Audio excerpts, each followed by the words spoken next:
साथियों नमस्कार। मैं पवन कश्यप आज निषाद राज जी की जयंती के पावन अवसर पर आप सभी को हार्दिक बधाई और शुभकामनाएं देता हूं। साथियों, निषाद राज जी एक ऐसे राजा थे जिन्होंने वनवास के दौरान प्रभु श्री राम जी को गंगा पार कराई थी। साथियों, जब प्रभु श्री राम, सीता मैया और लक्ष्मण जी निषाद राज जी के साम्राज्य में पहुँचे, वो दौड़ के आए और प्रभु श्री राम जी से आग्रह किया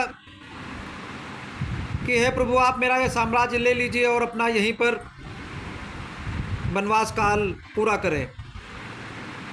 प्रभु श्री राम जी ने यह कहते हुए मना कर दिया कि नहीं भक्त, मैं अपना वनवास काल वनवास में ही पूरा करूंगा, जंगलों में ही पूरा करूंगा। उसके बाद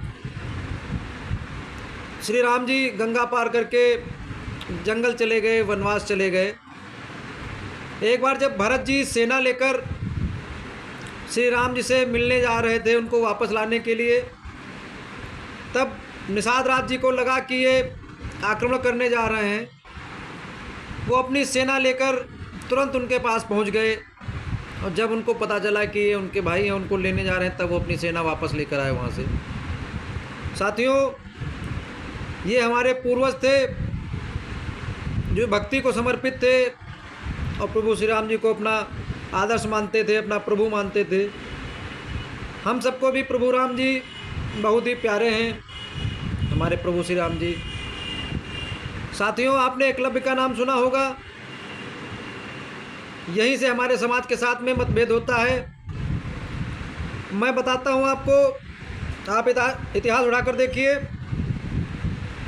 कि एकलव्य जी जब गुरु द्रोणाचार्य जी के पास शिक्षा मांगने गए तो उन्होंने उनको मना कर दिया। उन्होंने फिर गुरु द्रोणाचार्य जी का एक पुतला बनाया और उसके सामने अभ्यास करते थे। जब गुरु द्रोणाचार्य जी ने उनका अभ्यास देखा तो उन्होंने उनसे गुरु दक्षिणा मांगी और गुरु दक्षिणा में उनसे उनका अंगूठा ही मांग लिया। अंगूठा क्यों मांगा वो भी बता दूं मैं आपको। गुरु द्रोणाचार्य जी के पुत्र और अर्जुन साथ ही साथ में उनसे शिक्षा ले रहे थे और धनुर्अभ्यास कर रहे थे। गुरु द्रोणाचार्य जी अपने शिष्यों को और अपने बेटे को जल भरने के लिए भेज देते थे और जो जल्दी जल लेकर आता था उसको जल्दी शिक्षा देने लगते थे। एक बार अर्जुन जी ने ये सब देखा कि उनका घड़ा बहुत जल्दी भर जाता है द्रोणाचार्य जी के बेटे का, और वो बहुत जल्दी से वापस आकर अपने पिताजी से शिक्षा लेने लगता है। तब अर्जुन जी ने अपना एक बाण पढ़ा और उसके माध्यम से अपना भी वो घड़ा बहुत जल्दी भर गया उनका, और वो जल्दी दौड़कर आने लगे, शिक्षा ग्रहण करने लगे। द्रोणाचार्य जी को लगा कि हाँ, ये शिष्य वाकई शिक्षा के लिए जो है तन मन धन से लगा हुआ है और इसको शिक्षा देनी चाहिए। उन्होंने अर्जुन को एक वचन दिया कि मैं दुनिया का सर्वश्रेष्ठ धनुधर तुमको ही बनाऊंगा। अब वचन तो दे दिया, लेकिन एकलव्य का अभ्यास देखकर गुरु द्रोणाचार्य जी डर गए। उनको लगा कि मेरा ये वचन तो झूठा निकल जाएगा। साथियों, क्योंकि एकलव्य जी एक निषाद समाज से आते थे और हम लोग एक दूसरी नज़र से देखा जाता है आज भी हम लोगों को।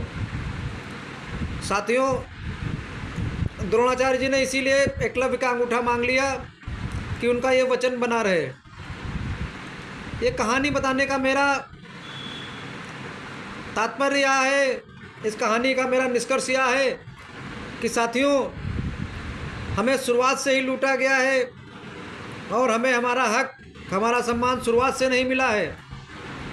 साथियों, महर्षि कश्यप जी जिनकी तपस्या से इस सृष्टि का आरंभ हुआ है, हमें उनको नहीं भूलना चाहिए कि वो हमारे पूर्वज थे।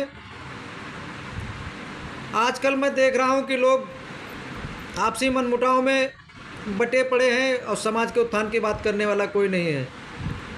साथियों, आज हम इस जयंती पर यहाँ इकट्ठा हुए हैं। आज ये प्रण लेते हैं कि आज से आपसी मनमुटाव छोड़कर अपने समाज की बात करेंगे, अपने समाज के विकास की बात करेंगे, अपने पूर्वजों को सम्मान दिलाने की बात करेंगे।